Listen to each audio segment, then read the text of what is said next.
Well, would you look who's here? Looks like it's going to be a day to remember. Guys, look who the sea washed up! Ahoy there, traveler! So Captain really did invite you to join the homecoming celebration. Hey, I heard that you took care of another crisis while you were in Inazuma. Are the rumors true? That's what I heard, too. Thanks to you, Inazuma's Vision Hunt decree was finally put to an end. Well done, traveler. Captain's got quite the eye for people. She said she was sure that your trip to Inazuma would stir up some waves. And sure enough...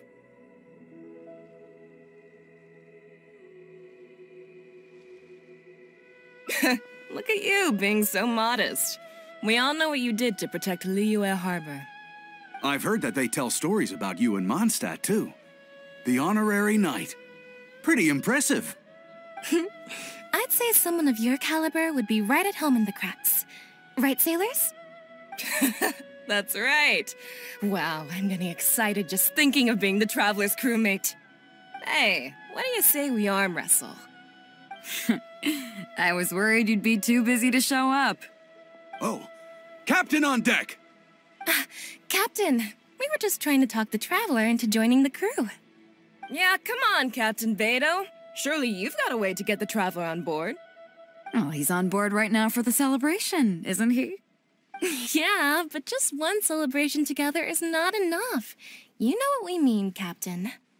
All right, I get it now. There is something special about you, Traveler. You earned everyone's respect, myself included. So it goes without saying that the Crux would be honored to have a crew member such as yourself. No doubt about that. But then again, a hero like yourself doesn't just set off on a journey without some bigger purpose in mind. So should a hero really drop what they're doing just to spend day after day drifting at sea with us? Well, if that were the case, then the Crux, known for always moving forward to the next horizon, would instead be holding someone back. Right. I guess we didn't think that part through. Remember, rather than seeking out strong members to join us, you should be focusing on making yourselves the strongest that you can be. If we are powerful, they will come to us. Isn't that why everyone here chose to come aboard in the first place? Yes. A strong sailor is always looking for a sturdy ship. I guess I almost forgot the first lesson you ever taught me. Thanks for the reminder, Captain. Just be sure you all keep that in mind. Now, there's no more need to hound the Traveler, as you were. The Traveler and I have something to discuss.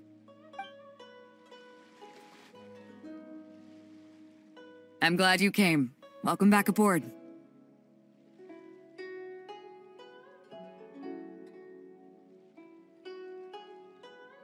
Hey, don't mention it. As a host, it would be pretty embarrassing to continue letting my guests be put on the spot like that. I can't go getting too caught up in my own reputation, though. That's certainly not how the Crux made it to where we are today. As the head of the fleet, my task is to keep us on the right course, no matter how turbulent the seas may become. But then again, the crew isn't usually this riled up.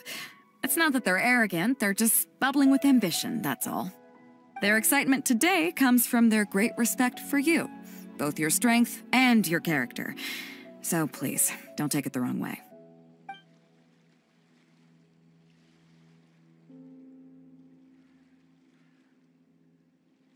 Oh, is that so? Well, it just so happens that we're doing some recruitment and training for new crew members while we're back. It'll be a first-rate chance to learn the life of a sailor. Since you're interested, why don't you come along and experience a sailor's life firsthand? I'm curious to see if you'll take the sea by storm in the same way you have on land. Nice. Come with me. Let's see how big of a splash you can manage.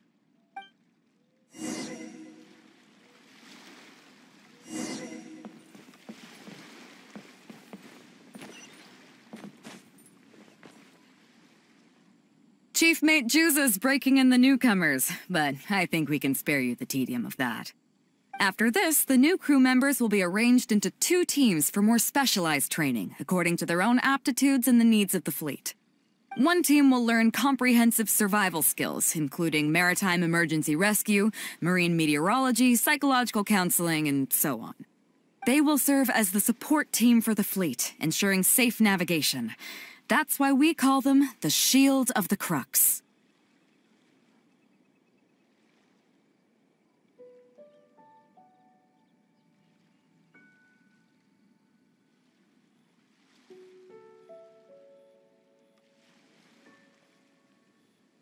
That's right. You catch on quick. As one might expect, we call the other team the Spear of the Crux, because they'll be learning about naval warfare. They'll make up the armed portion of our crew.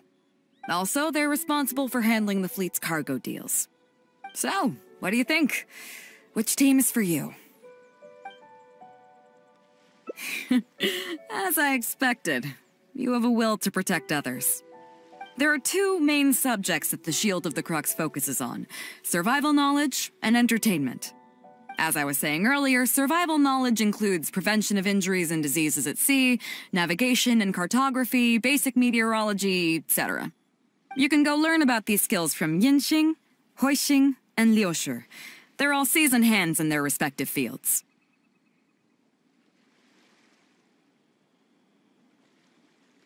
Each sailor has their own strengths and weaknesses. I'm no rookie, of course, but you shouldn't underestimate the knowledge of the crew. If there's anything I'm most proud of in the fleet, it's my people. Go and get to work. I'll have some questions to test you later. I look forward to seeing how you do.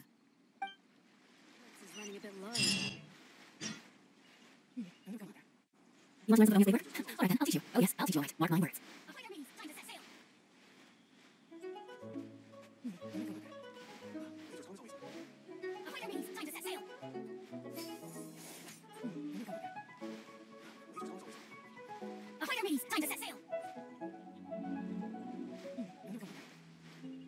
Let's eat.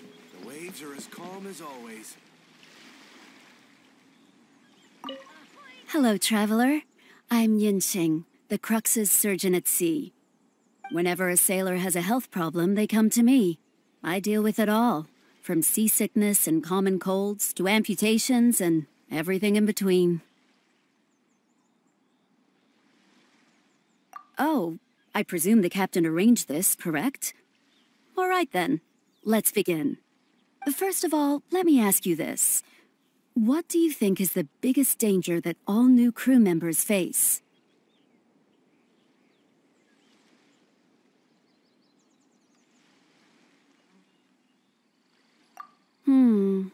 That can certainly be a problem at sea, but it's not the biggest danger.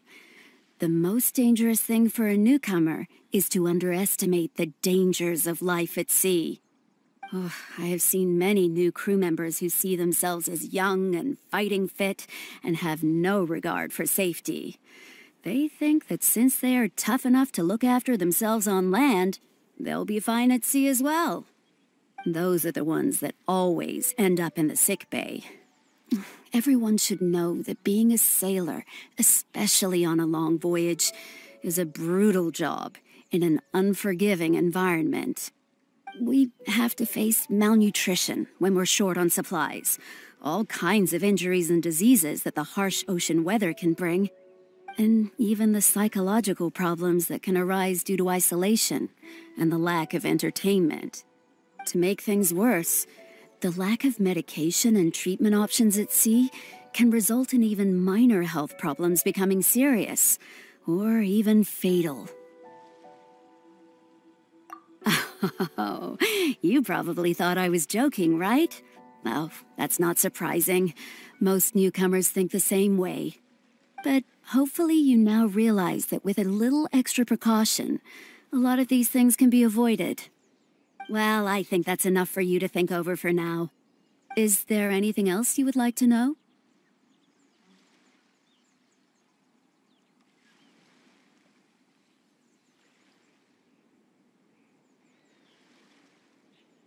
Well, my pleasure. Okay, let's leave it there then. Be sure to take good care of your health. I wonder what's going on up there.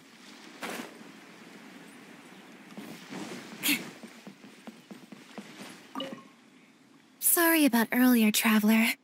We were so caught up on getting you to join the fleet that we didn't notice we were going a little overboard. Good thing the captain stepped in. Oh! Well, in that case, you have come to the right person. I'm not just blowing smoke. You're looking at the most talented navigator in Liyue Harbor. I'll start by introducing some chart reading essentials for new sailors. Feel free to interrupt if you have any questions.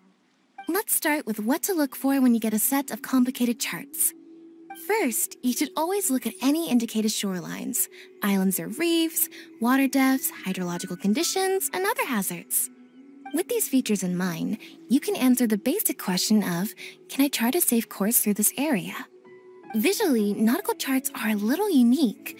Unlike land maps, most charts do not have a fixed scale, which means that it can be hard to precisely determine the exact distance between 2 points.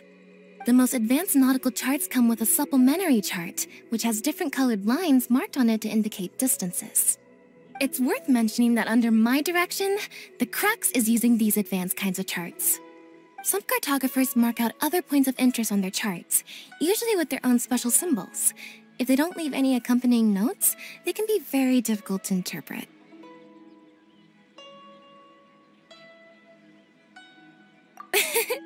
Not only those, we have tattered and torn charts that we've picked up from all over the place. To be honest, it can be quite a challenge, even for me.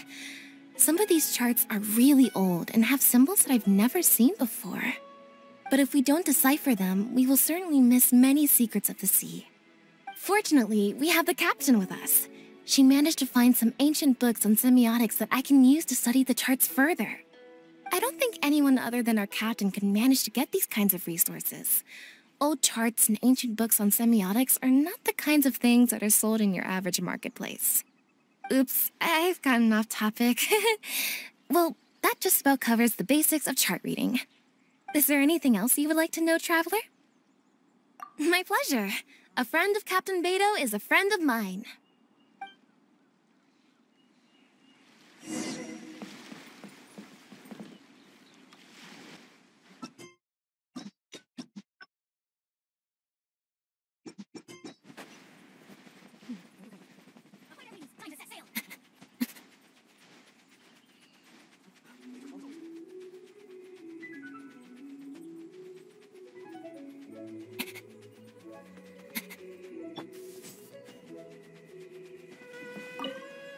Hello, Traveler.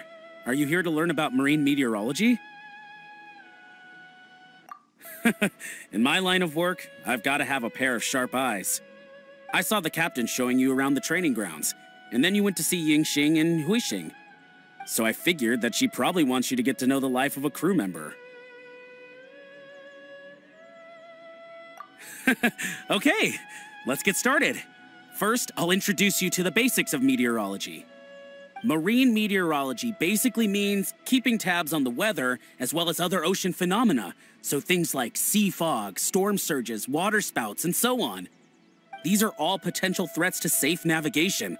Luckily, whatever weather might be coming up, there's always some kind of sign that gives it away in advance. Take water spouts, for example. They're caused by high-speed rotating winds on the surface of the ocean. They can engulf large ships and do immense damage. But if you know that water spouts can only form in an environment with high temperature, high humidity, and large clouds, then you can be well prepared.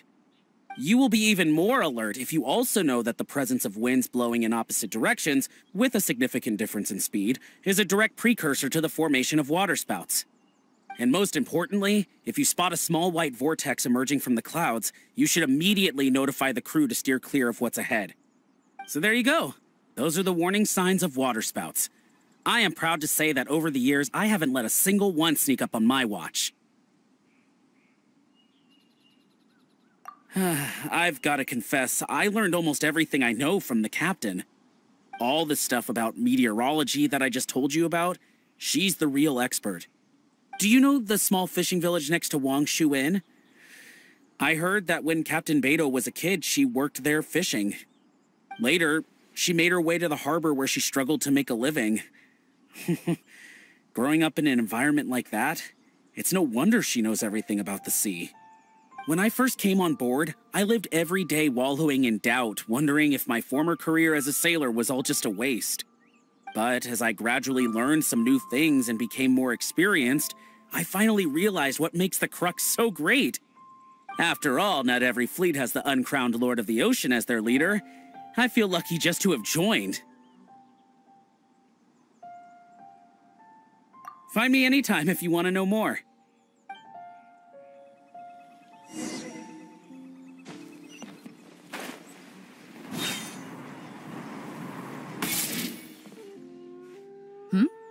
So you've already finished talking to the crew, huh? I thought it would take you a while longer. So, what did you think?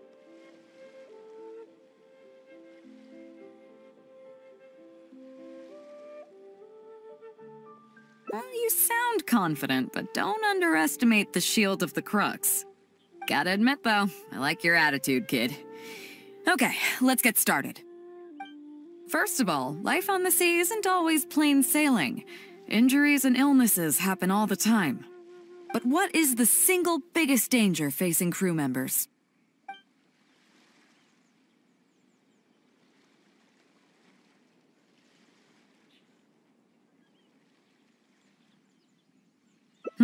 Is that your final answer? All right, on to the second question. As you've just learned, the fleet plots its route using nautical charts. The charts used by the Crux have additional charts attached. The supplementary chart has lots of lines in various colors for added reference. What is the purpose of these lines? Okay, interesting. Now, last question. On longer voyages, we have to be especially careful to avoid certain weather hazards that pose a threat to the integrity of the ship and the lives of the crew. For example, waterspouts. So my question is, how can we reliably predict waterspouts so we can avoid them? Okay, those are all my questions. Do you want to know how you did? I gotta say, each time I think I've wrapped my head around how great you are, you surprise me with something new. You got them all correct. They weren't the most difficult questions, but they weren't ones you could bluff your way through either. You've clearly been paying attention to my crew. Okay then, now it's time to apply that endless talent of yours to learning some new recreational activities.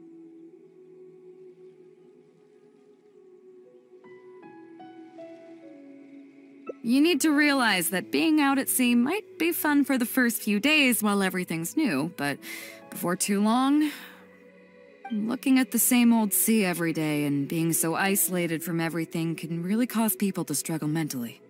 That is why regular recreational activities are an absolute necessity.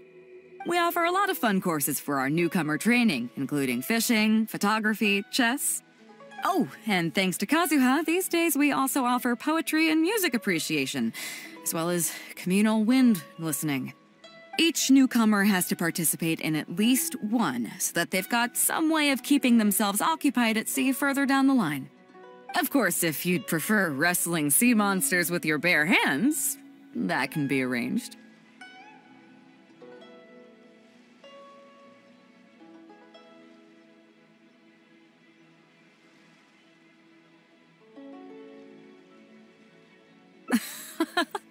Well, for today, at least, let's stick to the training schedule drawn up by Juza.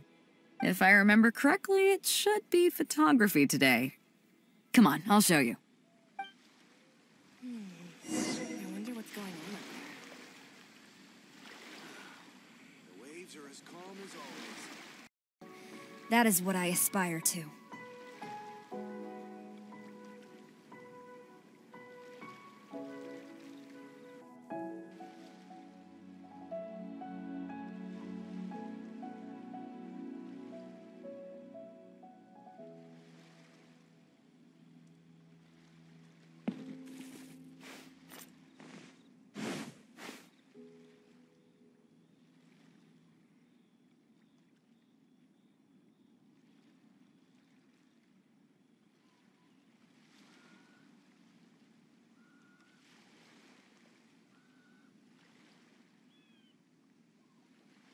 Listen up, everyone can go back and call it a day. The photography session has been postponed. What's going on here, Juza? Oh, Captain, there you are.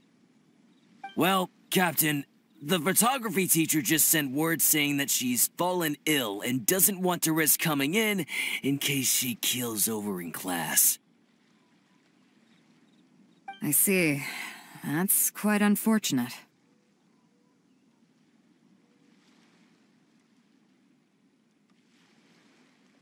Oh?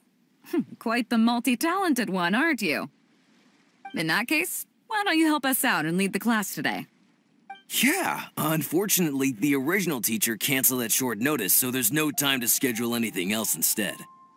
It would be great if the Traveler could step in as the teacher for the day. It's up to you, Traveler. Great, it's settled then. Juza, let's muster everyone over here to meet the new teacher. Yes, Captain.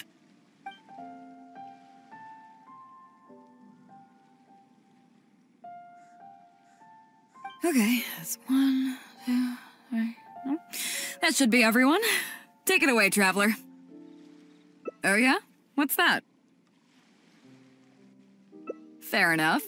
It seems like you already have someone in mind. So, who will it be?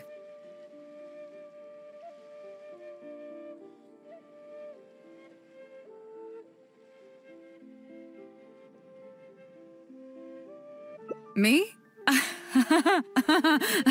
Well, we could do that, or... Guyunstone Forest looks extraordinary today. It'd be a pity to not capture the scenery for posterity. So how about we snap Guyunstone Forest for today's class? Then there'd be no need for a model. Come on, Captain. We talked about this. The photography class is supposed to be portrait photography. Have you forgotten? Scenery looks nice at first, but it gets boring after a while. I bet it'd keep the crew more entertained if we got them learning portrait photography so they could record moments in each other's daily lives. Those were your exact words, Captain. Were they now? Strange. I don't seem to remember anything about that. Well, then in that case, how about Huixing? I bet she's perfect for the camera. Or Fuzhong. Or Mora Grubber. Even little Yue.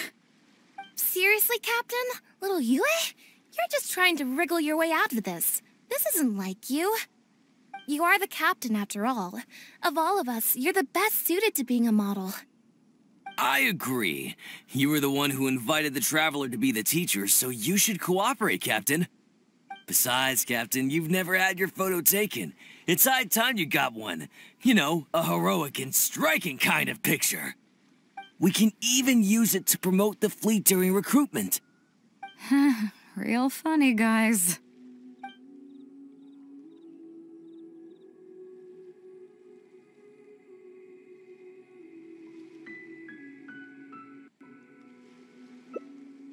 Well, if you say so.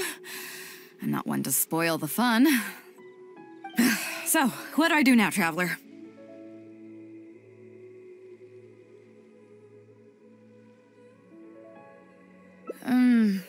Like this?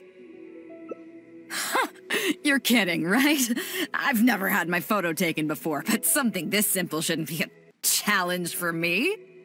It must be the lighting or something. You've got it wrong. I never said that.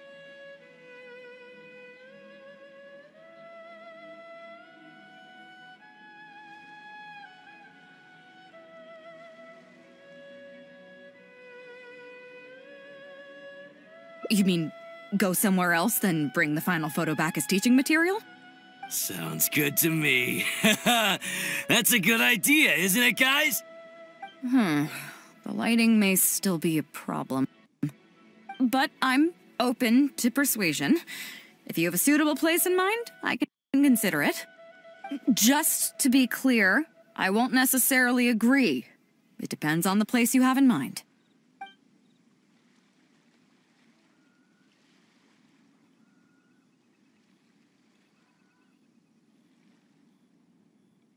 fishing village near Wangshu Inn? That place is deserted now, isn't it? How do you even know that place anyway? It's tiny. I don't think I've ever seen it on a single map. Treasure? There? I guess I missed out on that one. It just so happens that that little village is where I grew up. Now that you've mentioned it, it's given me the urge to go back and take a look around. How about we take this opportunity to pay my old home a visit?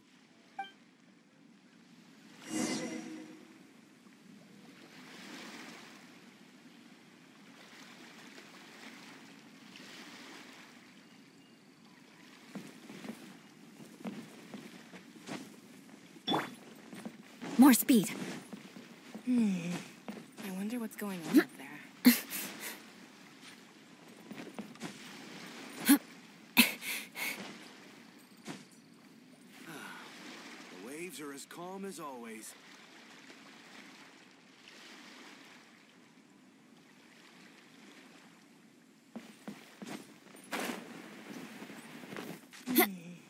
I wonder what's going on up there.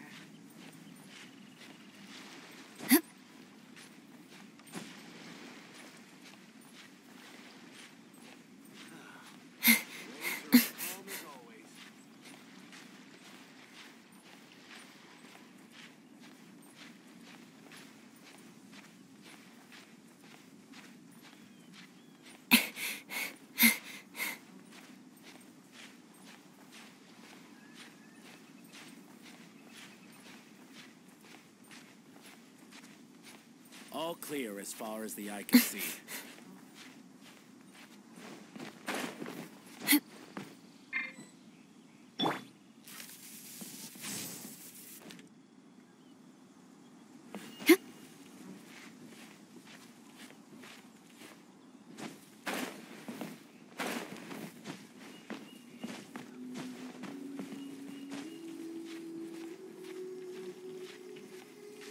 All clear as far as the eye can see.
It's certainly seen better days.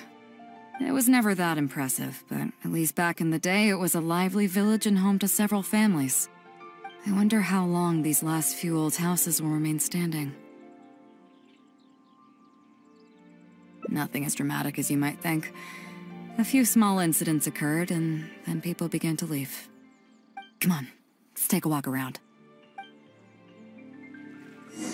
People used to call this place Downriver because the villagers apparently moved here from a place called Upriver.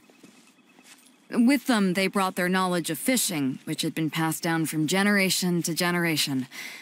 I learned a lot from them when I was here. Now Upriver is long gone, and Downriver is all but deserted. It won't be long before no one even remembers what these places are called. Tu Zhong. Zhong. I barely remember this name.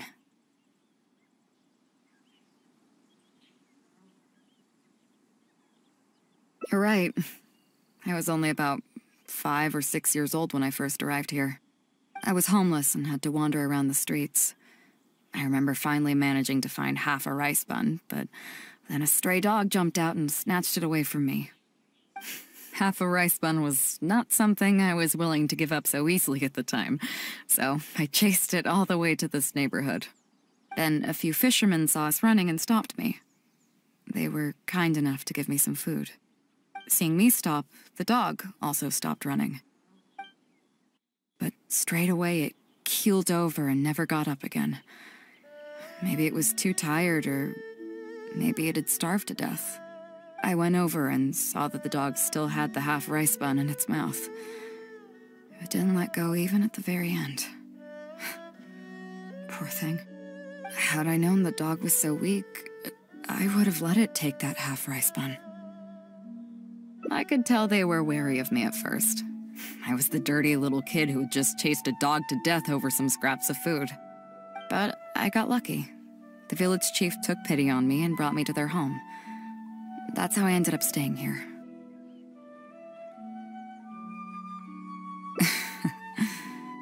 Do you know what the name Beidou means? Come on, I'll explain along the way.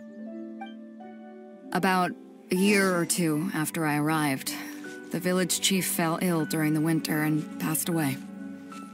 During that same period, the harvest was getting worse, and the fishermen's catch was getting smaller day by day. Without the village chief to handle the situation, people began blaming each other. There were even rumors that some families had been overfishing and leaving nothing for the rest of the village to catch.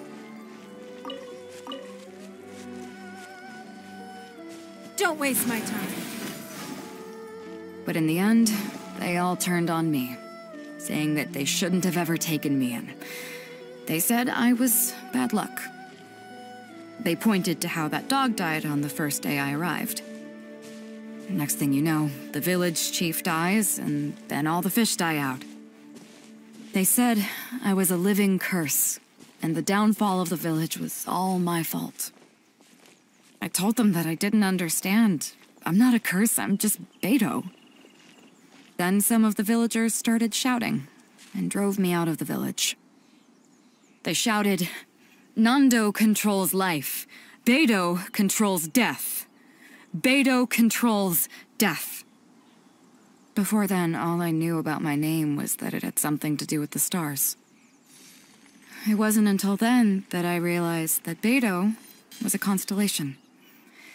And the Alcor, one of its stars, was an omen of death. Here we are. This is the old house of the village chief. I bet he never expected that the little girl he took in would grow up to be seen as a curse that brought about the village's total destruction. What do you mean? Is that all? And let me guess, you got to Inazuma and the Electro Archon's Gnosis was taken as well? Well, you seem to wreak havoc on a grander scale than I ever could.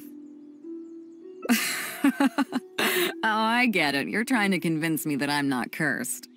I appreciate it, and I'll take it.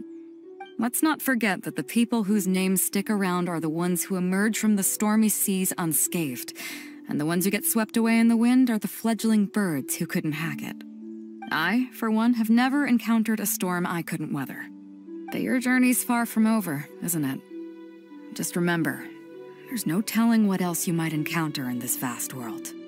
So if you ever find some idiot trying to brand you as a scapegoat just because you're the one who lived to tell the tale, tell them Captain Beidou demands to have the honor along with you. Remember, you'll always have the captain of the Crux to back you up wherever you go.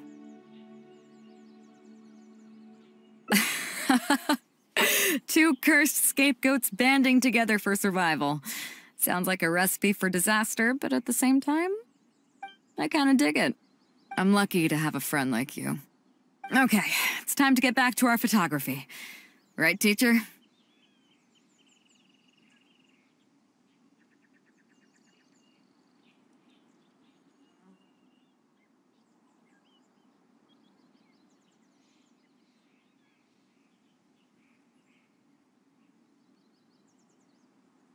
Come on, let's not waste any time. Get it done while you can before I change my mind. So, do I need to strike a pose?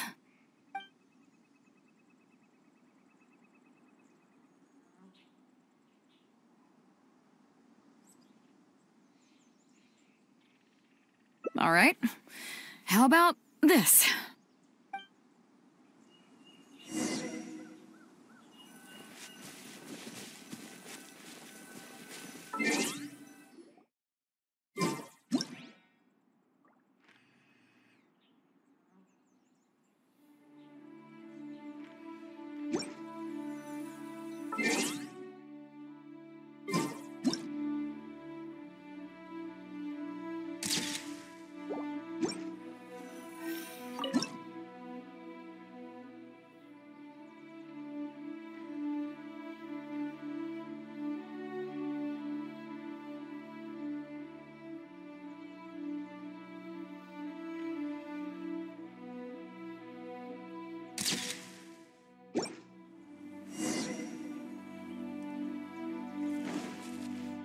So, is it done yet? Please don't tell me that it looks weird. Show me. Yeah, sure, whatever. Now give it here.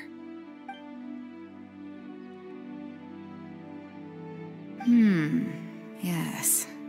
I see. All right. On behalf of the Crux, thank you very much for your photography class today. You've been an excellent teacher, and I couldn't be more satisfied. Now, as captain of the Crux, I am exercising my official right to requisition this photograph for future promotion and recruitment purposes. So I'm afraid I'll be holding on to this. That's fine with you, though, right?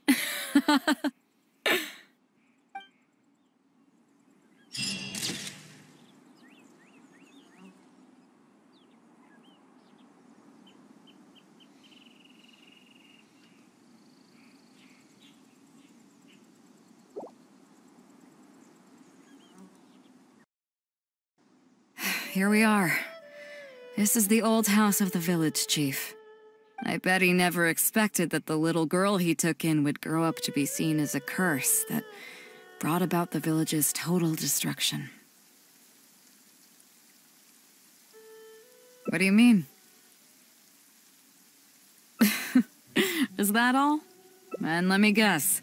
You got to Inazuma and the Electro Archon's Gnosis was taken as well? Well, you seem to wreak havoc on a grander scale than I ever could. Oh, I get it. You're trying to convince me that I'm not cursed. I appreciate it, and I'll take it. Let's not forget that the people whose names stick around are the ones who emerge from the stormy seas unscathed, and the ones who get swept away in the wind are the fledgling birds who couldn't hack it. I, for one, have never encountered a storm I couldn't weather. But your journey's far from over, isn't it? Just remember, there's no telling what else you might encounter in this vast world. So if you ever find some idiot trying to brand you as a scapegoat just because you're the one who lived to tell the tale, tell them Captain Beidou demands to have the honor along with you. Remember, you'll always have the captain of the Crux to back you up wherever you go.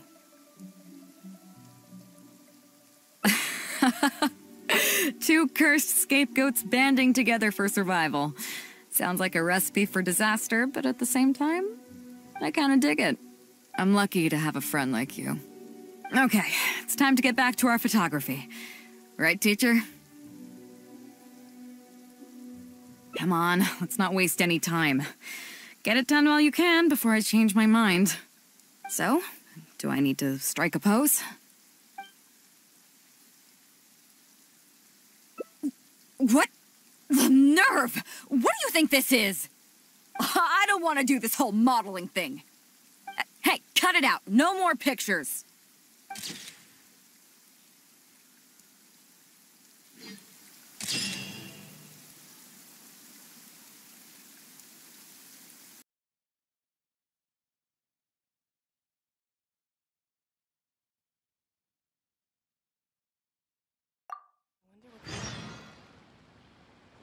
Chief Mate Juza's breaking in the newcomers, but I think we can spare you the tedium of that. After this, the new crew members will be arranged into 2 teams for more specialized training, according to their own aptitudes and the needs of the fleet. One team will learn comprehensive survival skills, including maritime emergency rescue, marine meteorology, psychological counseling, and so on. They will serve as the support team for the fleet, ensuring safe navigation. That's why we call them the Shield of the Crux.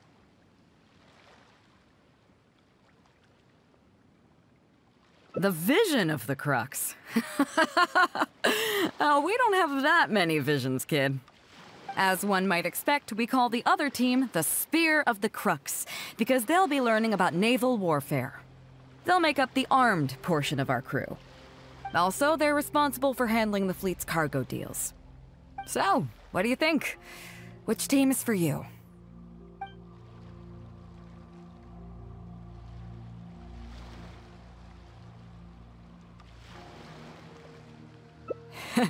You truly are an adventurer at heart.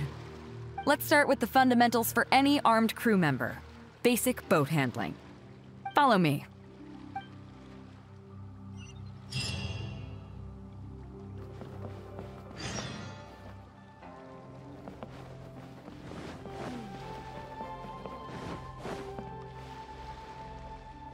These are some older skirmish boats that we keep on the Alcor as backup. Although they've been made redundant by newer models now, they're still fully kitted out. They're perfect for when we need to do simulated battles as part of crew training.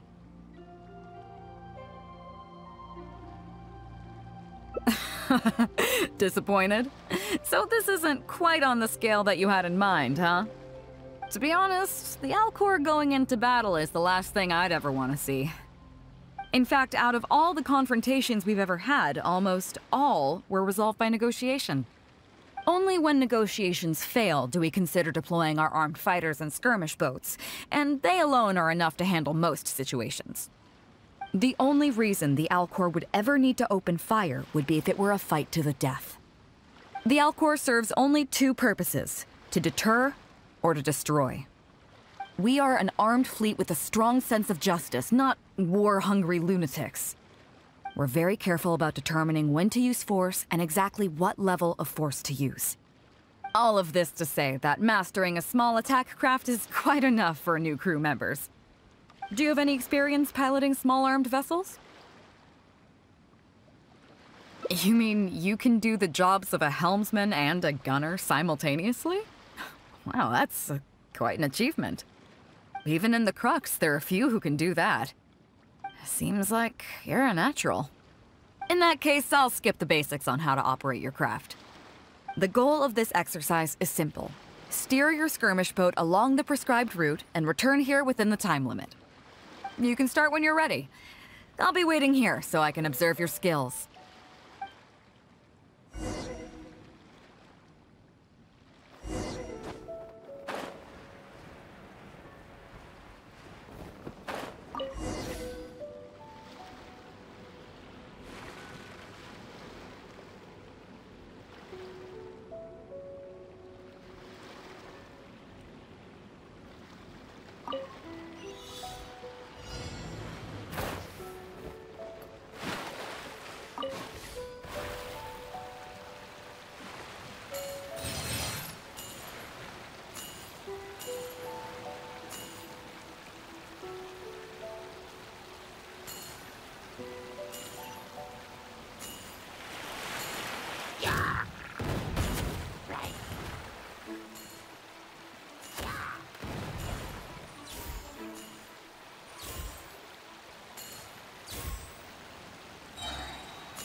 Nicely done. That was a joy to watch. Perfect timing on the turns, you kept your craft stable on the straightaway. It was like watching a well-rehearsed show. All right. It's high time I introduced you to some of the more serious business that the Crux takes on. Come with me. We're going to Liyue Harbor.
You may be aware that as an armed fleet, the Crux is kinda like the maritime equivalent of a guard for hire. We work as an armed carrier, earning our keep by successfully delivering the goods entrusted to us from A to B. Aside from that, though, there is also one other important way we make income. Actually, it's trading. In certain kinds of goods.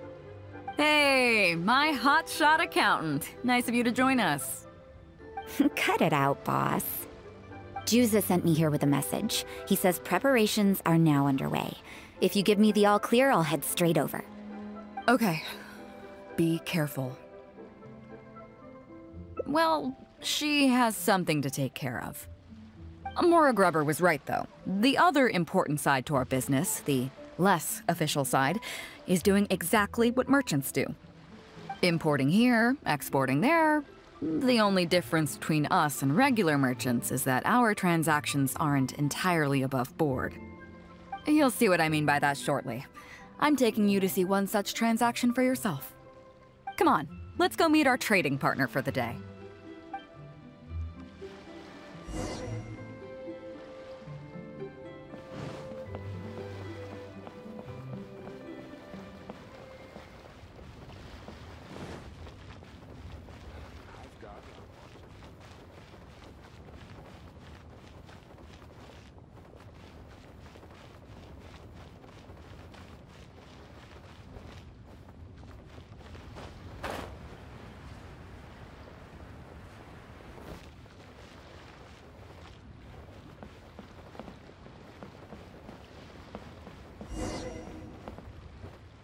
Fresh seafood! Fresh seafood! Catch it while you can!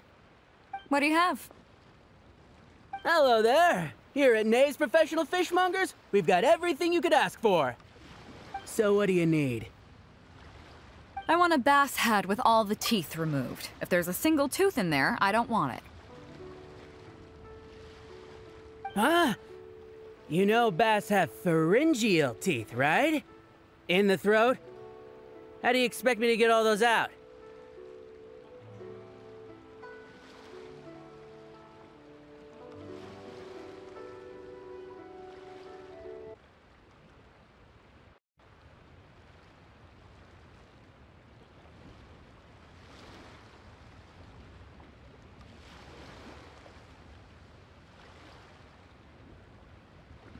Then I'll have a bass trunk with 2 swim bladders. Again, if it's short by 1 swim bladder, it's not the bass I want. You're not making this easy for me. 1 bass means 1 swim bladder. Afraid that's not up to me. Okay, then I'll take a bass tail with scales that are yellow on the outside, black on the inside. Also, it's gotta have a total of 81 scales, that's 7 times 7, no more, no less. What kind of fish scales are yellow outside and black inside? You sure this is a fish you're talking about? In any case, you can try all you want, but 7 times 7 is never gonna get you 81. Pardon my asking, but you're not a fish expert, are you? I'm sorry, ma'am, but I'm afraid I don't have any of the things you're looking for. Look, I'm a professional. So are most of the people I serve. I can accommodate anything they ask for. Seems you two are amateurs. So I'm sorry, but you'll have to go someplace else. Anywhere you'd recommend? Like I said, Nay's Professional Fishmongers is for professionals. For amateurs, the place to go to would be Wise Amateur Fishmongers. I bet you're wondering why that guy was saying he didn't have what we wanted. That was just the first step in the transaction to confirm our identity. The real deal will come later.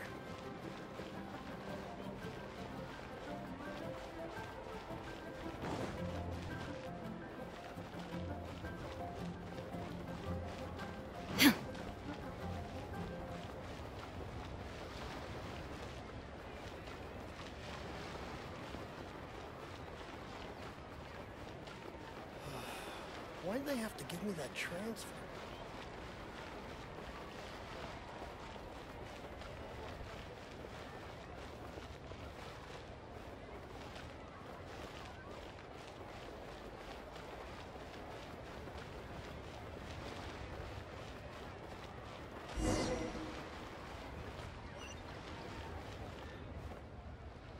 Fresh seafood! Fresh seafood! Come take a look! Is this Wise Amateur Fishmongers? That's the one. We have all kinds of amateur stuff here. The more amateur, the more of it we got. What would you like? We'd like a bass head. No problem. Ours are all toothless, mind you. And a bass trunk. Oh, no problem. I'll stick an extra swim bladder in there for you. On the house. And a tail. Sure thing. I'll paint the scales yellow on the outside and black on the inside, so you can tell at a glance, this ain't no ordinary fishtail. If it's 7 times 7 you want, I can do you 81, 138, or even 648. It's up to you. Great. I like your style. We have a deal. I appreciate your patronage. Please, take your order to our warehouse manager over there. A real amateur if I've ever met one. Proud to have you as a customer. No, we don't have the fish here. All fish sold at Wise Amateur Fishmongers are still swimming in the sea. Once we get the order in from the customer, we go fish it out for them. The warehouse handles that side of things. Pay first, then we bring you the goods. That way you get the freshest catch.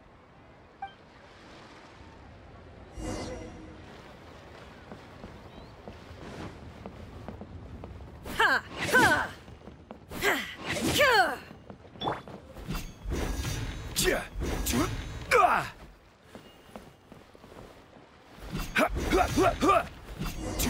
Ka!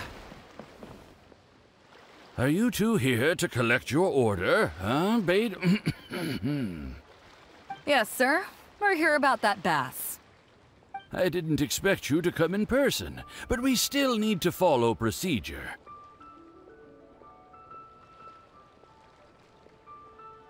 The bass you want is not a standard specimen. Our fishermen need to wait for the right moment to catch it. You know the rules, I take it? Of course. Oh, well, as you know, timing and location are everything when it comes to fishing. You have to wait till all the conditions are just right. That means the tide, the moon, and the wind. So, let me ask you this. When will the tide come in? The fishing song will sound out at midnight. How drunk will the moon be before the party's over? It won't stop while the Star of Death shines. I see, yes.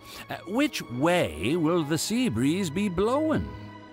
The breeze should be bound for Guyan. All right then, well received. I'll go and make arrangements. Great. I think that wraps up everything we needed to do in Liyue Harbor. Let's head back and wait for the delivery.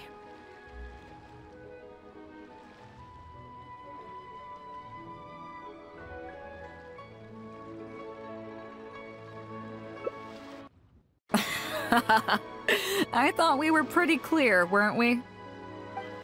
The three people we just met are our business partners.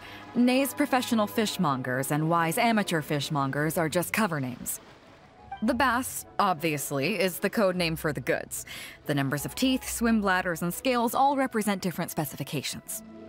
Meanwhile, the conversation I had with the warehouse keeper was the instructions for the deal itself. Let me translate it for you. Tonight at midnight, the deal will take place in Guyan Stone Forest. The Alcor will wait there as long as needed. As for what the actual goods are, well, you'll see tonight. What if I were to say yes? What would you do then?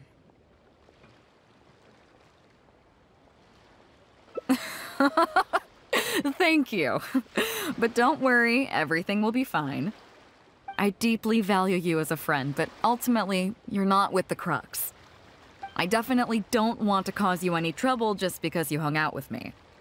So rest assured, we haven't broken any laws. At least not today.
Captain Beidou, you gave me quite the surprise when you showed up in person earlier today. Well, my friend is visiting, so I wanted to show him how the Crux handles some of its important business. I see. You two must be close. You got that right. Now, down to business. Have you brought the goods? Yep, all here. Please, feel free to take stock. Stop! Nobody move! We have received certain information pertaining to a potential illegal business transaction at this location. Apologies, Captain Beidou, but I'm going to need to inspect those goods.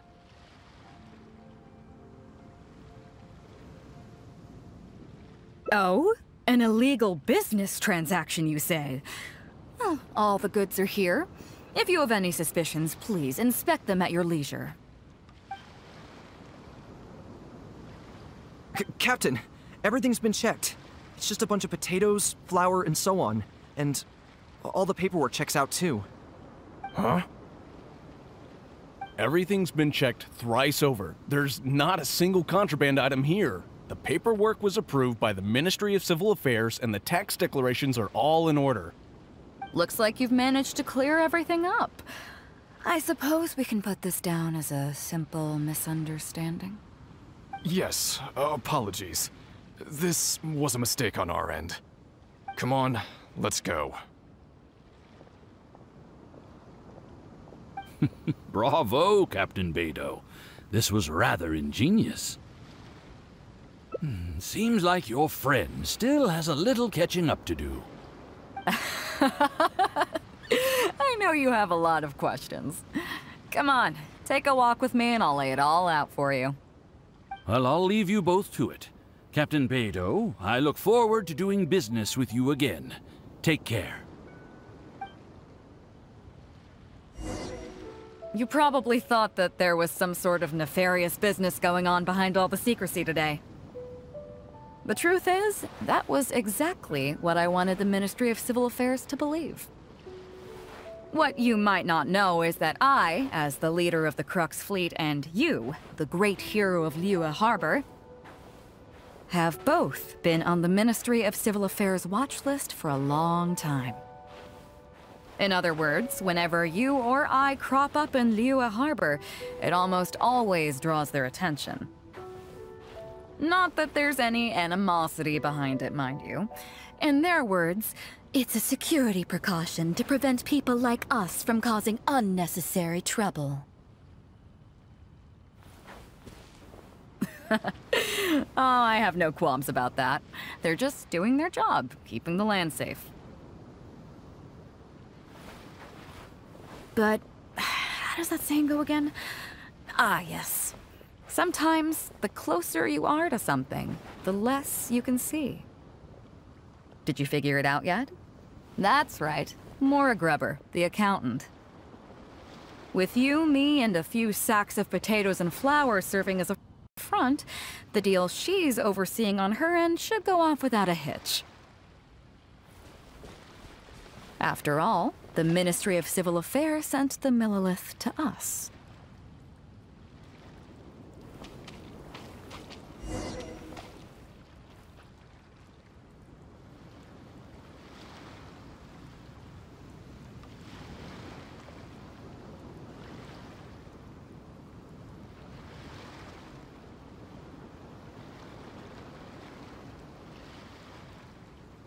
Osmanthus wine tastes... Looking at the time, it should be any second now. Look! That's the signal!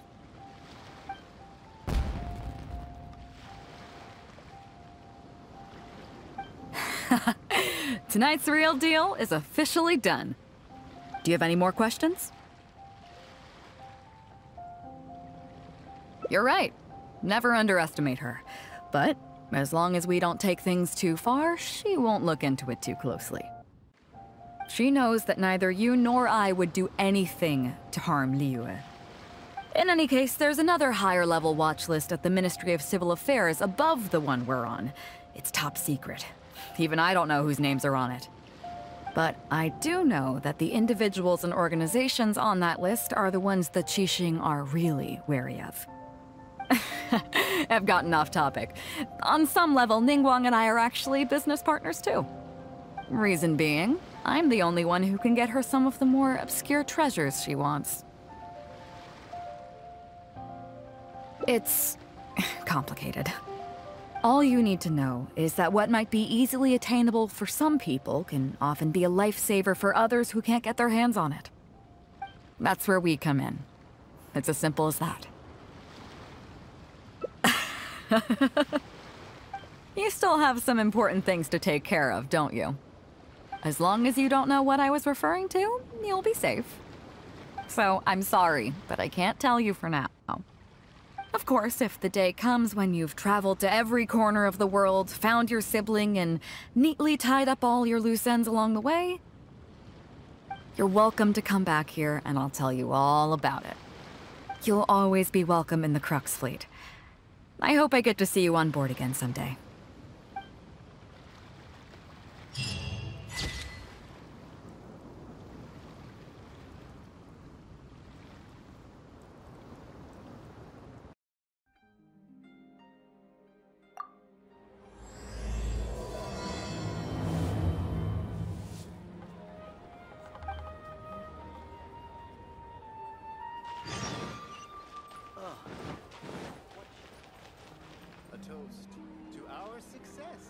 Try something new at the Wanmin restaurant.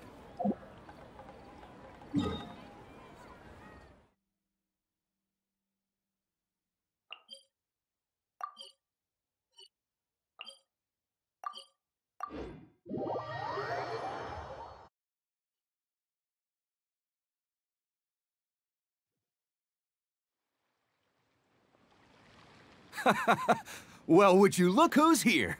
Looks like it's going to be a day to remember. Guys, look who the sea washed up! Ahoy there, traveler! So Captain really did invite you to join the homecoming celebration. Hey, I heard that you took care of another crisis while you were in Inazuma. Are the rumors true? That's what I heard too. Thanks to you, Inazuma's Vision Hunt decree was finally put to an end. Well done, traveler. Captain's got quite the eye for people. She said she was sure that your trip to Inazuma would stir up some waves. And sure enough...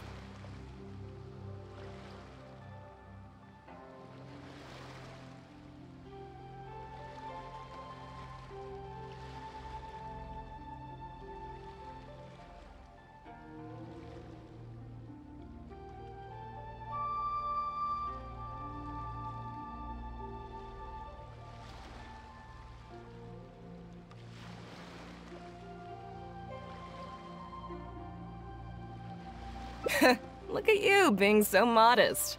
We all know what you did to protect Liyue Harbor. I've heard that they tell stories about you in Mondstadt, too. The honorary knight. Pretty impressive.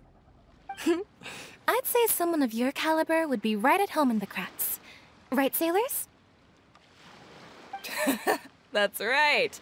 Wow, I'm getting excited just thinking of being the Traveler's crewmate. Hey, what do you say we arm wrestle? I was worried you'd be too busy to show up. Oh, Captain on deck! Captain, we were just trying to talk the Traveler into joining the crew. Yeah, come on, Captain Beidou. Surely you've got a way to get the Traveler on board. Oh, he's on board right now for the celebration, isn't he? Yeah, but just one celebration together is not enough. You know what we mean, Captain. All right, I get it now. There is something special about you, Traveler. You earned everyone's respect, myself included. So it goes without saying that the Crux would be honored to have a crew member such as yourself. No doubt about that. But then again, a hero like yourself doesn't just set off on a journey without some bigger purpose in mind. So should a hero really drop what they're doing just to spend day after day drifting at sea with us? Well, if that were the case, then the Crux, known for always moving forward to the next horizon, would instead be holding someone back. Right. I guess we didn't think that part through. Remember, rather than seeking out strong members to join us, you should be focusing on making yourselves the strongest that you can be. If we are powerful, they will come to us. Isn't that why everyone here chose to come aboard in the first place? Yes. A strong sailor is always looking for a sturdy ship. I guess I almost forgot the first lesson you ever taught me. Thanks for the reminder, Captain. Just be sure you all keep that in mind. Now, there's no more need to hound the Traveler, as you were. The Traveler and I have something to discuss.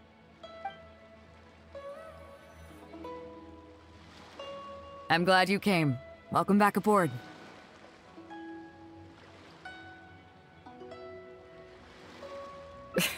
Thanks. I'll take that.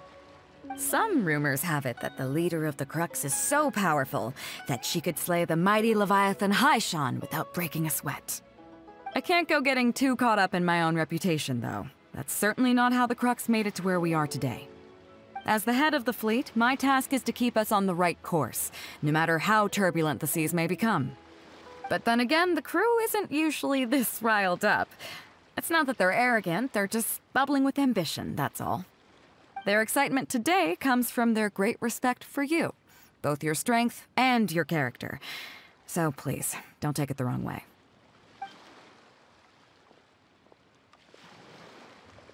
All good then. Great. Actually, speaking of Inazuma, I think your good luck must have rubbed off on me on the way over. I made an interesting find on the beach shortly after we parted ways. Let's talk about it over there, where it's a little quieter.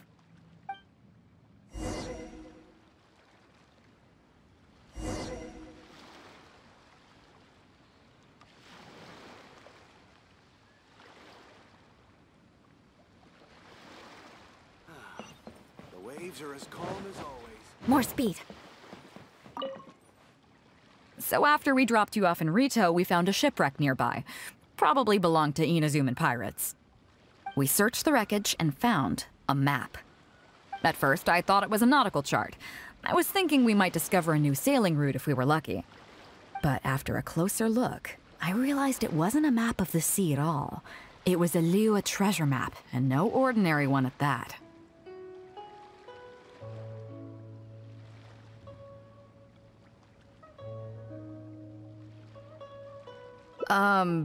Nothing like that.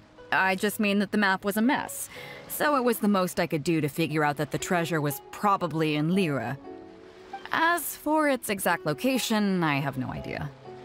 I'd say I've explored Liyue pretty extensively, but still, this one managed to beat me. So, I thought of you. Nobody can beat you when it comes to treasure hunting on land, right?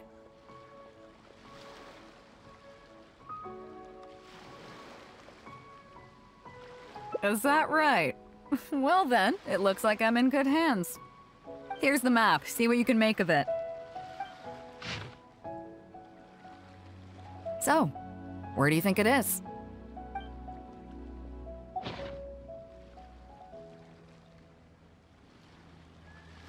Guili Plains. Huh, I never would have gotten that. How can you tell?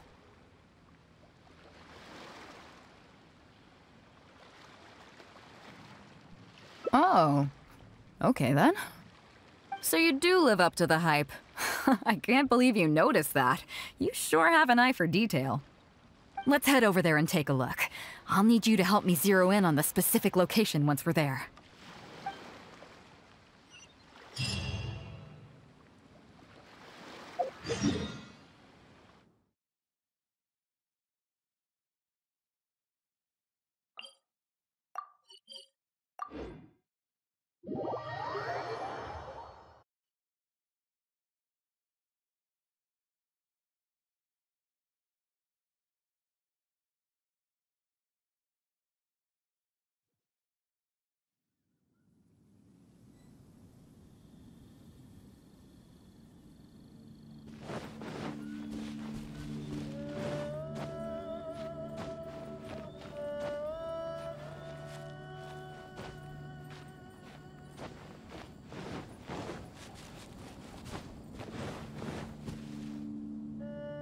It should be around here, right?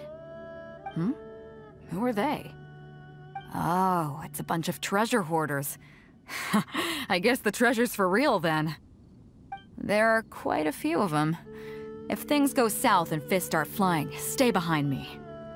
I'm more than a match for these amateurs.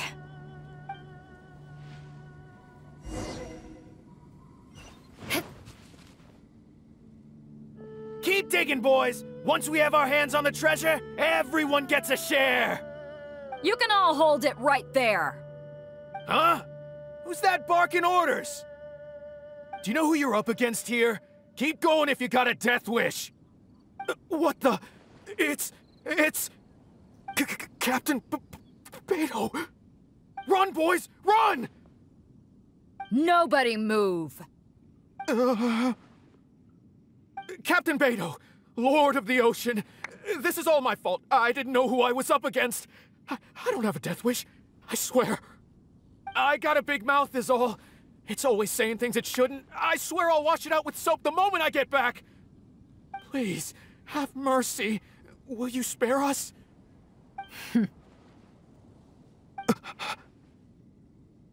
Well, spare them, at least. These guys are just trying to put food in their mouths.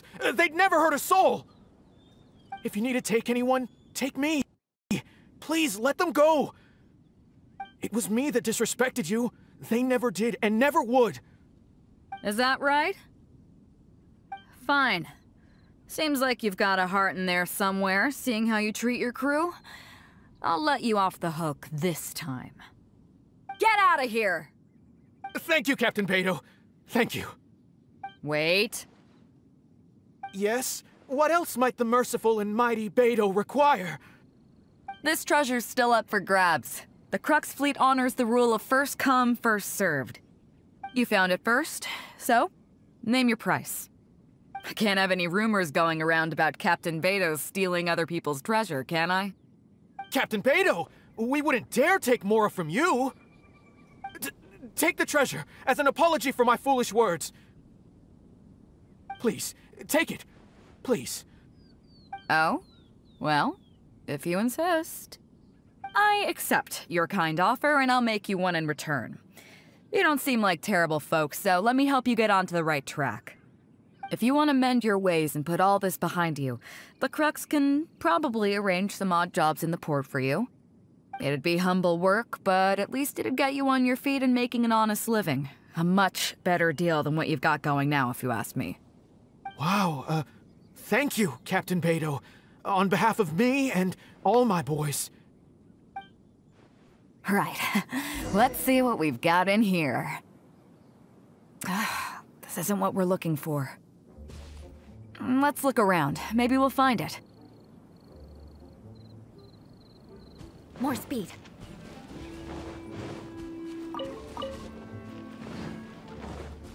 Those rocks look kinda weird. Nothing. Let's keep looking.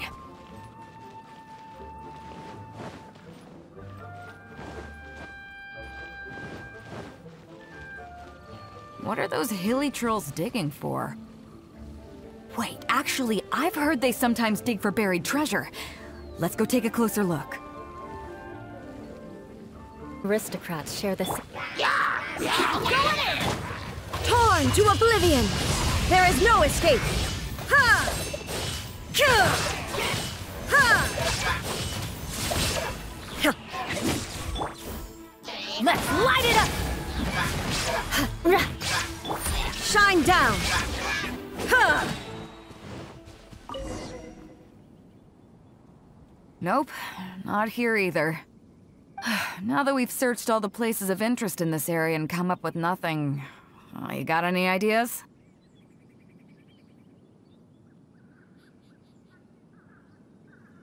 It's, Captain Beidou! Captain Beidou!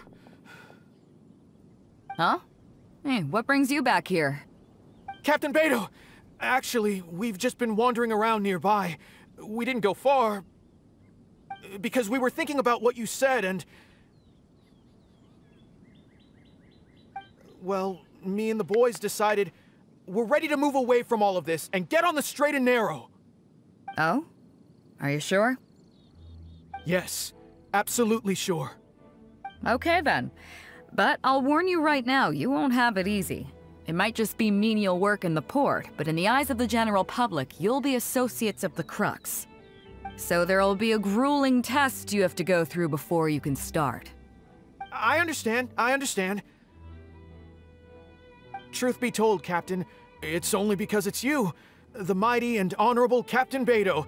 If it had been anyone else, I don't think I'd have listened. And since you made us this kind offer, I'd like to ask, if I might be so bold, is there any hope at all for us to become full members of the Crux in the future? Even the tiniest shred of hope? Well, there's no place in the Crux for delusions of grandeur, that's for sure. But then again, everybody has to start somewhere. So, it comes down to you. If you manage to impress me and earn the respect of my crew, then yeah, nothing's impossible. Thank you, Captain Beidou. Thank you 1,000 times over. I couldn't help but notice you were searching for something else. It still hasn't turned up? Why? Do you have any clues? We heard about 2 treasures, both in Guili Plains. We were still looking for the first one when you found us. So maybe the other one might be what you're looking for.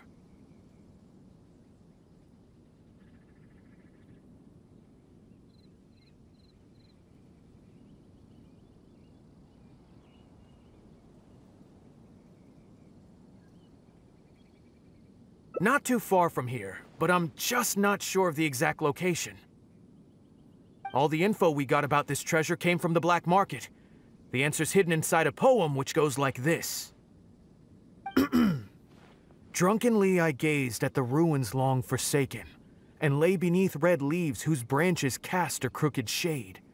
The dusk sun shone upon the sea as I awakened, but Guyon stood twixt weary eyes and the sight of home they crave. As for the ruins long forsaken part, I do know of some ruins near here. But beyond that line, I don't... I'm just not smart enough. So a treasure clue hidden in a poem, huh? Don't worry, we got this. See my friend here? If they taught treasure hunting as an art form, you'd probably be calling him Grandmaster. This kind of thing's a piece of cake for him. Am I right?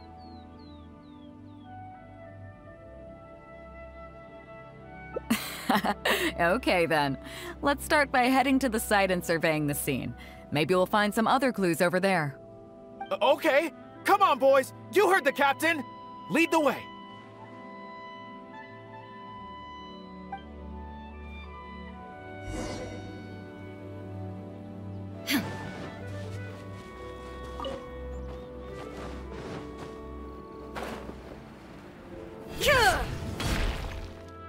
These are the long forsaken ruins from the poem. Apparently they were once full of treasure. But judging by the state of them now, it's probably long gone. It seems that we need to dig deeper into this poem. Drunkenly I gazed at the ruins long forsaken, and lay beneath red leaves whose branches cast a crooked shade. The dusk sun shone upon the sea as I awakened, but Guyon stood twixt weary eyes and the sight of home they crave. Do you have any ideas? Somewhere you can see the ruins from. So somewhere not too far from here? Yeah, and maybe the shadow cast by the tree is supposed to hint at something. Oh, I got it! This guy fell asleep and woke up just before sunset! Dusk and the shadow of a red-leaved tree. I think we can work with that. Let's take a look around. I think we're getting close.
Found it!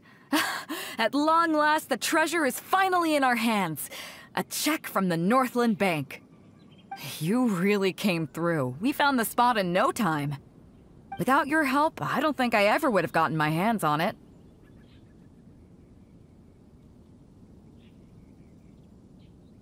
To us, this is just a check that you can exchange at Northland Bank for some mora.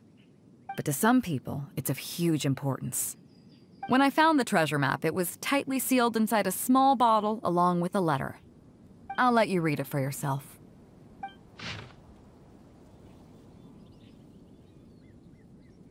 Finished?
Yeah, I can't fault him for what he did, but the way things turned out, all I can say is life is unpredictable.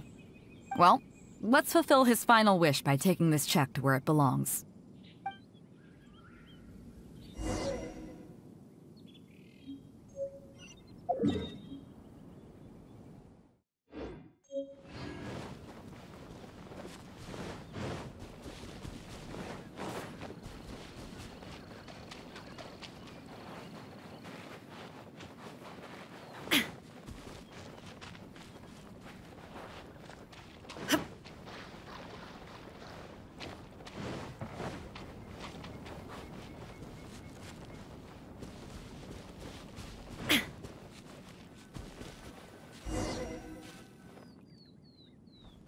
Well, this is it.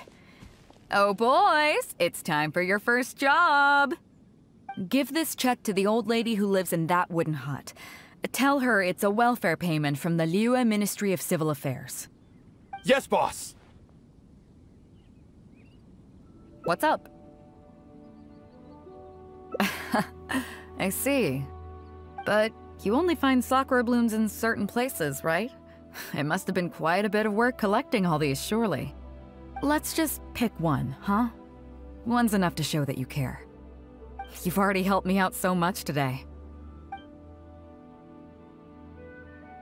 Okay, off you go then. Take her the sakura bloom along with the check. And if she asks, tell her, your child in a faraway land sends his best wishes.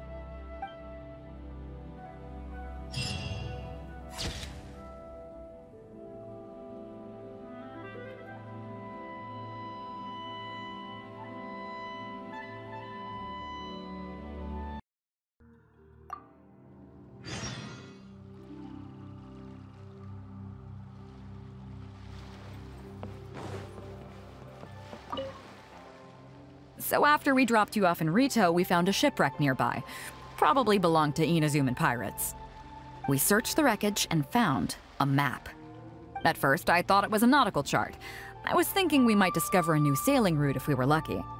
But after a closer look, I realized it wasn't a map of the sea at all. It was a Liyue treasure map, and no ordinary one at that. Nothing like that. I just mean that the map was a mess. So it was the most I could do to figure out that the treasure was probably in Liyue. As for its exact location, I have no idea. I'd say I've explored Liyue pretty extensively, but still, this one managed to beat me. So, I thought of you. Nobody can beat you when it comes to treasure hunting on land, right? Is that right? Well then, it looks like I'm in good hands. Here's the map. See what you can make of it. So, where do you think it is?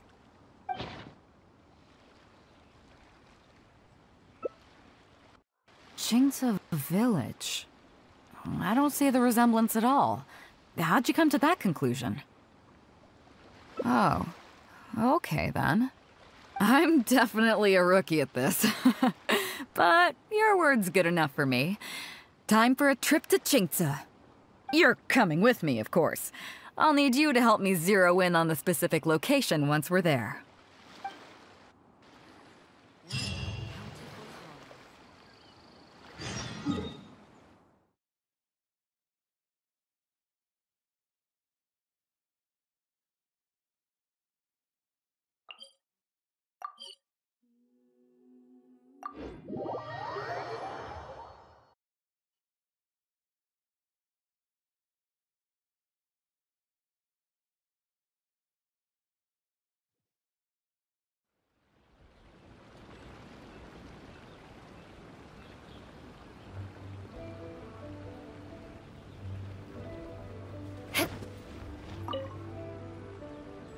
Ah, beidou!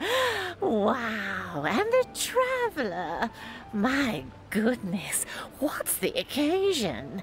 Just here to visit us old folks once again? It hasn't been all that long since we last had a visit from the Crux. But I'm glad you picked today. You're just the people I need. These two young rascals. They've been arguing with each other non-stop about some petty nonsense or other. I'm too old to get through to them. They won't listen to me. Please, talk some sense into them. Rest assured, Granny Zhuoshin, whatever the situation is, the Traveler and I will take care of it. Oh, thank goodness. It's Captain Beidou. You couldn't have come at a better time. You're the voice of reason I need in this situation. Captain, please. Help me get justice. Whoa, hey. What exactly is going on here? Spit it out, tell me everything. It makes me mad just talking about it. G here, I don't know if he's got a screw loose or what his problem is. But anyway, he took it upon himself to raise, well, practically a whole army of finches, okay? And now guess what? They fly onto my land and completely destroy at least half of my crops. I asked him to pay compensation, but he refused. Now how is that fair? Captain, I'm innocent. They're not even my finches. I just thought they looked kinda cute, you know, so I fed them a couple of times. They're wild birds, though. A couple times? Are you kidding me? That's rich. Really rich. There were 2 of them when you first started. 2 finches. Now you have a whole roof full of finch nests. I swear, every time I come by your place, I think I'm at a bird market. I'm telling you, you are not gonna get away with this anymore. So, yeah, I mean, they laid a few eggs, made a few nests, but finches gonna finch, you know. These are wild birds. I mean, they'll do whatever they please.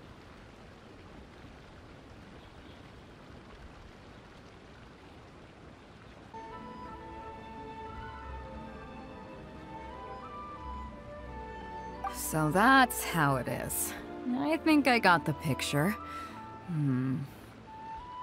What's your take?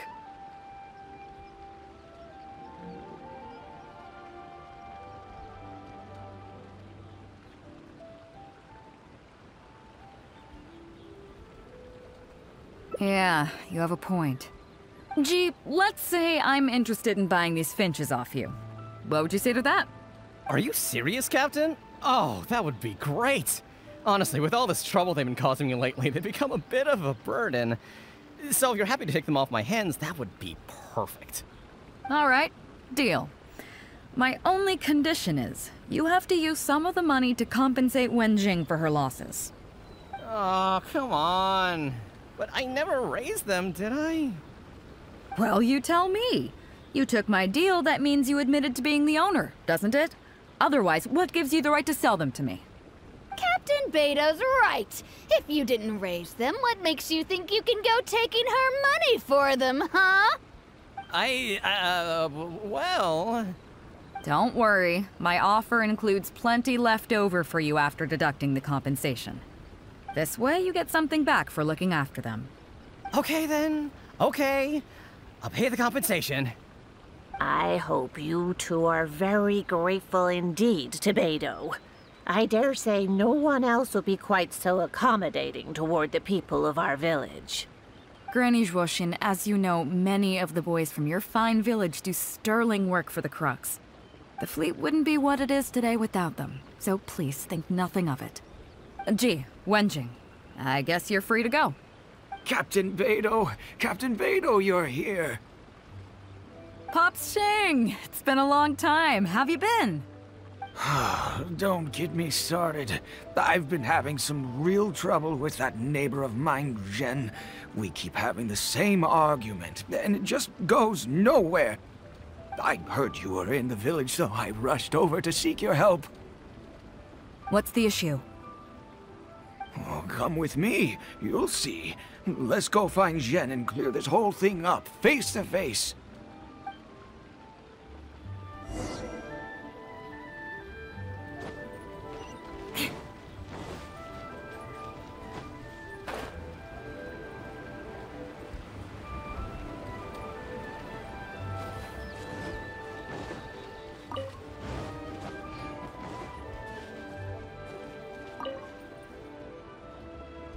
Captain Beidou, you're here.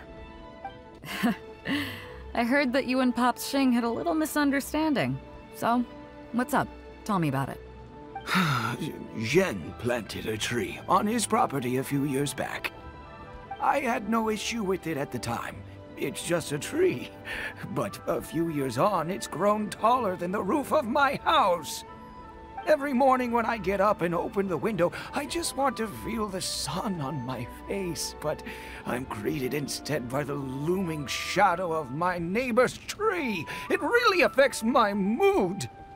I asked Zhen to cut it down so I could get some sunlight back on my property. But he said no. It's like he's done this on purpose just to drive me crazy. Captain Beidou, you gotta believe me. I didn't intend to block the sunlight, but there's nothing I can do about it now. It's not just any old tree, you see. That tree was planted there by my late father. Not long after he planted it, he passed away. And just before he passed, he left me with some parting words. He said our family's fortune was inauspicious and we needed something to suppress the bad luck. That's what he planted the tree for. How can I just chop it down? I'll be honest, I spent a few years studying in Liyue Harbor, so I don't actually share his superstitious beliefs. But still, that doesn't change the fact that this was my father's dying wish. Okay, I think I'm all clear on the situation. What are you thinking?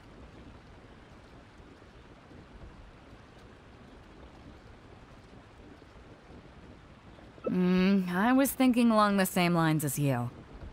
Look, Pops, I'm not trying to make excuses for Zhen, but just try putting yourself in his shoes for a moment.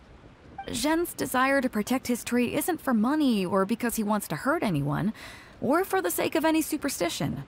He just wants to honor his father's dying wish.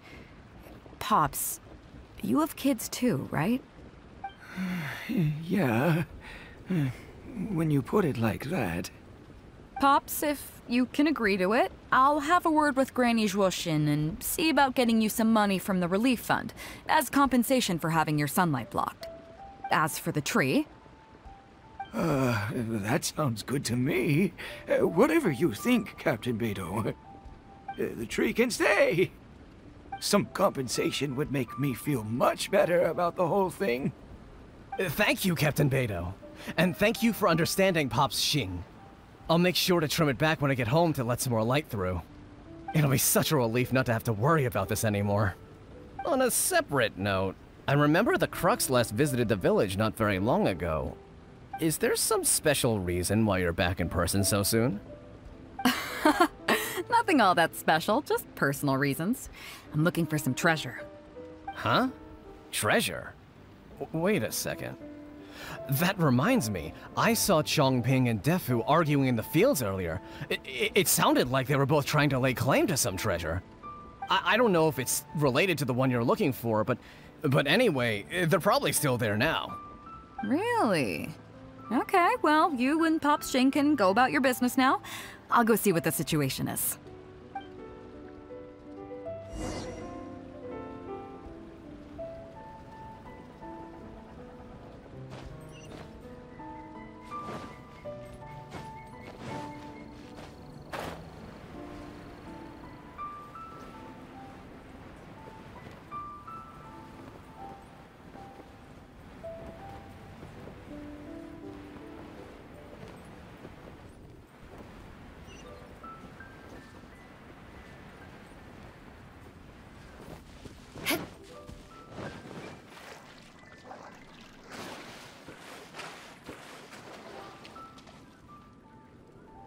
Huh?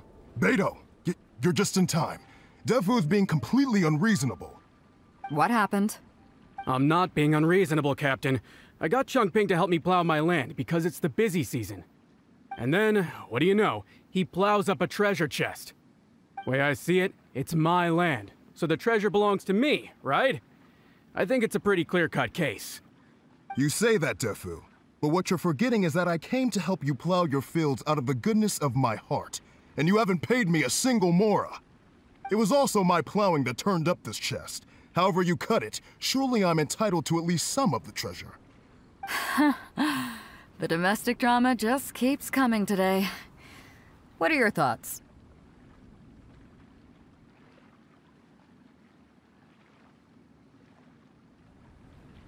Okay, I think I'm up to speed here. If you two really want to take this further, I can get a legal expert from Liyue Harbor to adjudicate. As for the costs, I'll cover them. What do you think?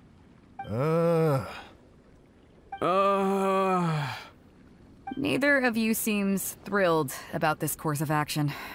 Okay, so plan B. I'll be straight with you. The reason I came here today was to look for some treasure. Chances are it's hiding right there in the chest you're both fighting over. So, how about you two stop fighting over it and do me a favor by handing it to me? Of course, I'll be indebted to both of you. If either of you ever needs anything in the future, the Crux will not hesitate to lend you our support. Captain, you're far too kind, really. Indebted? That won't be necessary. If you want this chest, you go ahead and take it. Yep, totally agree. If only I'd known you were looking for this chest. You should have said something. I would have delivered it to you personally to save you the trip. It seems like it's been quite a busy day for you, helping us settle all our little quarrels. Come on, let's go to the village. I'll rally the masses. We'll get some good food and good drink and have a good old get-together. Don't worry about the chest. I'll carry it over.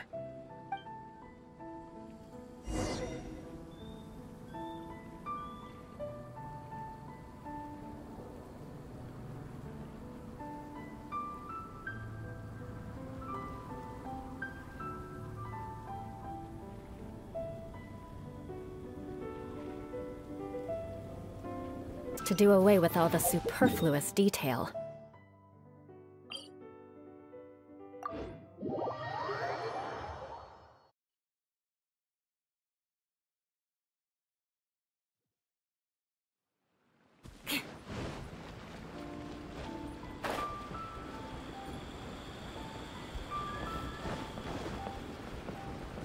More speed.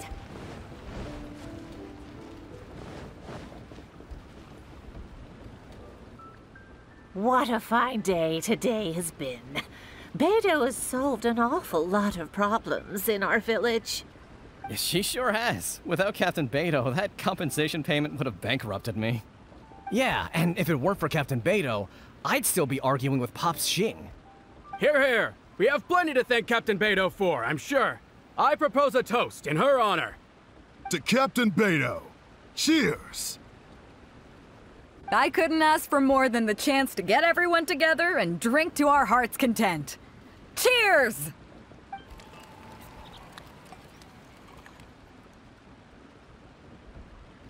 Phew, that really hit the spot. Want to get some air? The view in this place is pretty good. We can take a look through the contents of that chest while we're at it. Changping placed it by the water wheel.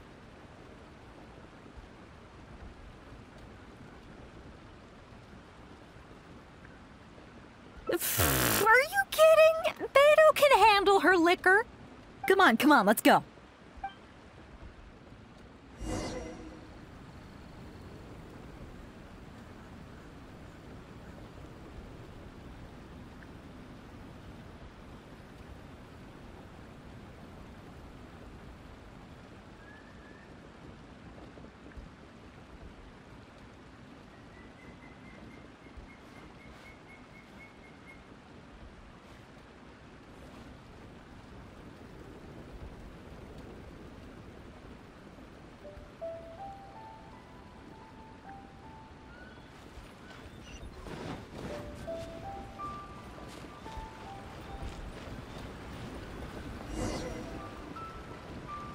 So, I've been thinking. Everyone seems to trust me enough to let me have the final word on their disputes.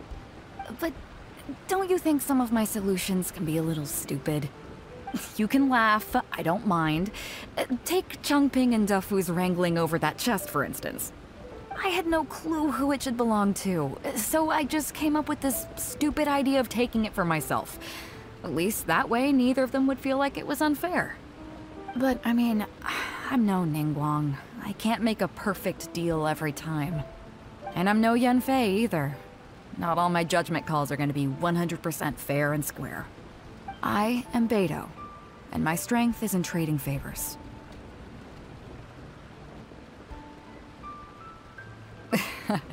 You think I should be more selective? Some people think their favors are so valuable that they need to plan out how and when to use them to maximize the return on their investment. They view the favor as a bargaining chip. Others see doing favors as a burden, not worth anything in monetary terms and prone to getting you locked in a cycle of constantly returning the favor back and forth. But the way I see it, favors are what keep people connected to one another. Over thousands of years, the people of Liyue have created bonds between each other by doing someone a favor here and asking for a favor there. This means that no individual is truly on their own out there. When someone falls down, there's an invisible net made of human connections, waiting to catch them and get them back on their feet. Over the years, I've come to owe favors to a great many people, and many other people have come to owe me one. These are the countless bonds between us, like so many fish in the sea. And they're the reason that the Crux and I have survived the countless hardships we faced. I believe that if there ever comes a day when the world is overrun by monsters, Liyue's legal system collapses and the land is thrust back into an age of war, it's these bonds that will see us all through the dark days ahead, until we come out on the other side.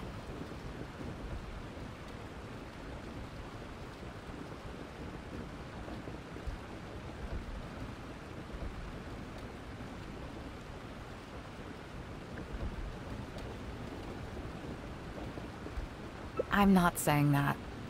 But either way, we have a pretty firm bond between us already, don't you think? Was this wind brewed in a winery? It's making me lightheaded. I feel like I'm forgetting something. Something we were literally just talking about.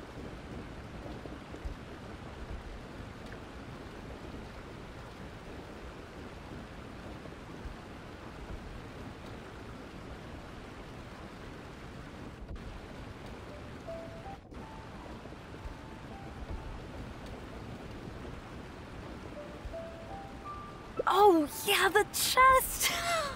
Oh, I got so immersed in our conversation that I forgot all about the main event. Come on, let's open it up and see what's inside.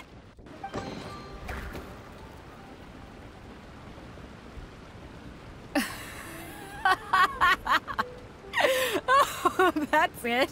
A whole lot of nothing? It's not exactly what I was looking for. But you know what? I don't care. The fun part was going on a treasure hunt with you. Come on, let's get back to the party. Tonight, we go big before we go home.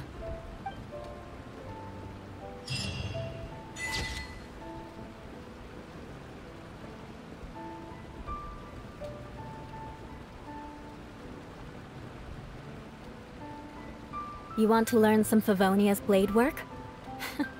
All right then, I'll teach you. Oh yes, I'll teach you all right. Mark my word.